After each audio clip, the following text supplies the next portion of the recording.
Welcome to an evening with Tobias Mackey.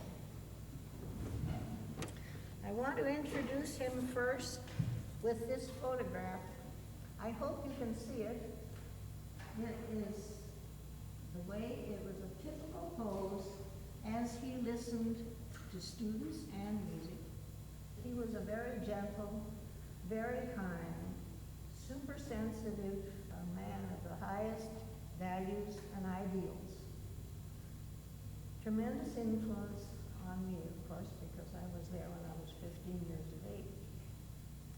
And my purpose in being here is to reveal to you the whole Mackey, because Mackey has been known for his method of playing the piano, which was a very new thing.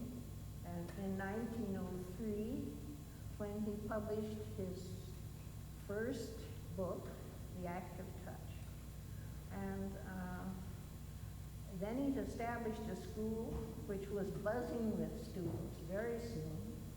And of course, I came in later.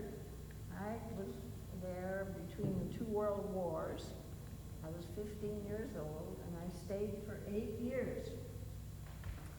So I had everything that I'm going to say tonight, I learned from Mackey. He planted the seeds for my life work, and which have evolved into what I am today. He did not teach by illustration. He was not a professional pianist. He taught by explanation. And he felt, anyway, that that was the best way. So I think that we learned a great deal. He analyzed things, but he did not speak about muscles. He spoke about the touch by feel and a sound.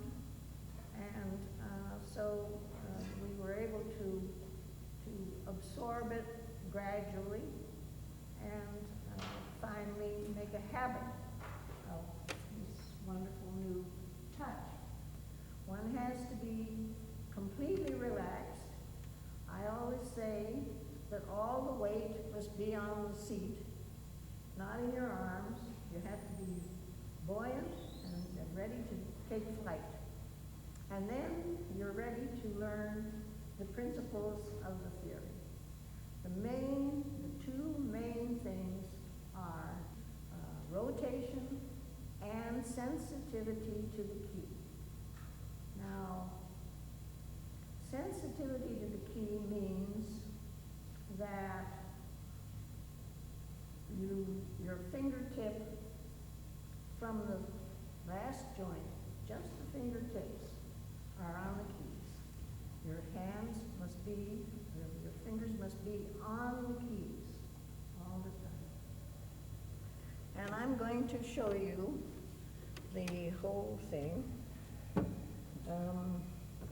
first, and then I'm going to have the students try it, and then they will play, and we will apply it to the music, because all of these skills were in Mackey's mind for the purpose of actually producing more beautiful, more essence in the music, and not for technique at all. So the first thing is that I'm on the seat, and that all my weight is there. That's the first thing. Not in the middle. And you should sit at a height. This is a pretty good height, with a sort of gentle slope.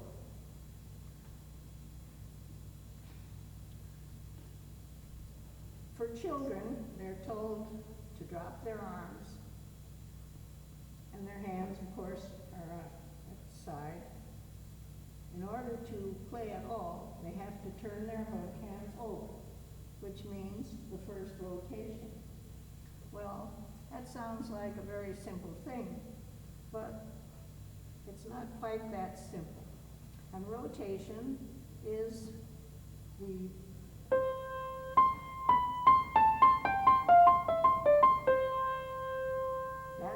that's the simple thing. Now when you do a scale, can you see? Can anybody see what I'm doing? There's only one problem that I have found with students, and that is the thumb. When you have a passage, certain passages, it feels different, it feels difficult for them to understand that.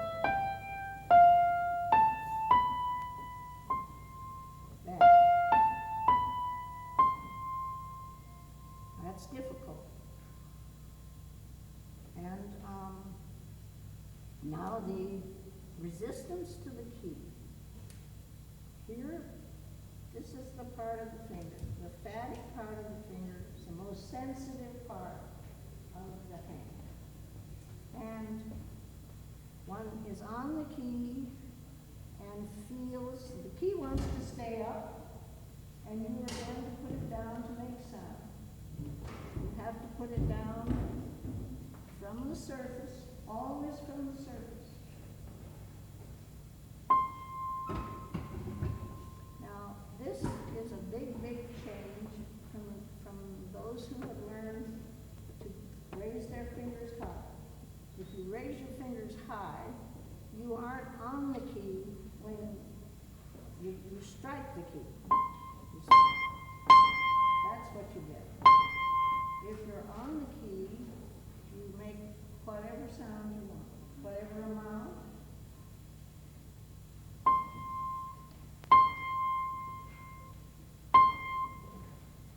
There's a difference between that and that. You hear the difference? It's a big difference. Well, those are the main features of the theory. But many people have thought that rotation was just to make it easier to play, to stay relaxed and get over the keys more easily. That's not true. Rotation influences the music that you can make. It influences durations, it influences accents, it influences all kinds of subtleties, and is a very, very important musical thing. Of course, when you get used to doing this, it's so habitual that you aren't aware of anything that you're doing particularly, except how much sound and what kind of sound you want. I mean, you're not aware of the technical part of it at all. And you can make legato, staccato, overlapping legato. I feel wedded to the keys. The keys are my friends, and I'm always so happy to be on the keys. I have some quotations from Mate. He says, "Heavy resting weight kills music. All forced finger lifting and heavy arm are eliminated. Wrist action means loss of power and loss of subtlety of dynamics. Have a freely poised arm." That means a light arm. It means a light arm. And really, your arm moves. He calls it a vibrating arm. But you're not supposed to be worrying about that, because that's just automatic. When you rotate, of course your arm has to turn. So you don't think about that. You just think about what you do with the key. These two things, the rotation and the resistance of the key, are the two things that are constants in all of your playing. All of it. You never change that. It's just what you do with it that Matte's philosophy of music was quite different from the overall accepted attitudes today. He believed that music is an expression of essence, of eloquence and vision, divinely inspired.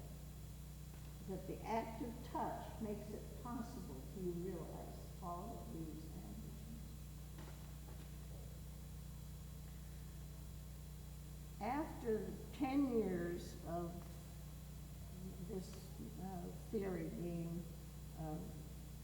known, there was an article in the London Music Times that I read, which is amazing.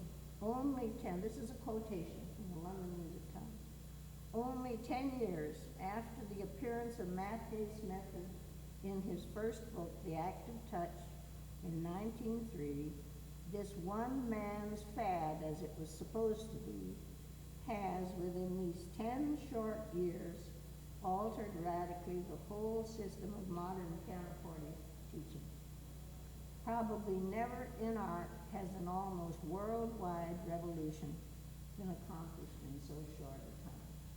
Isn't that marvelous? It was a real sensation.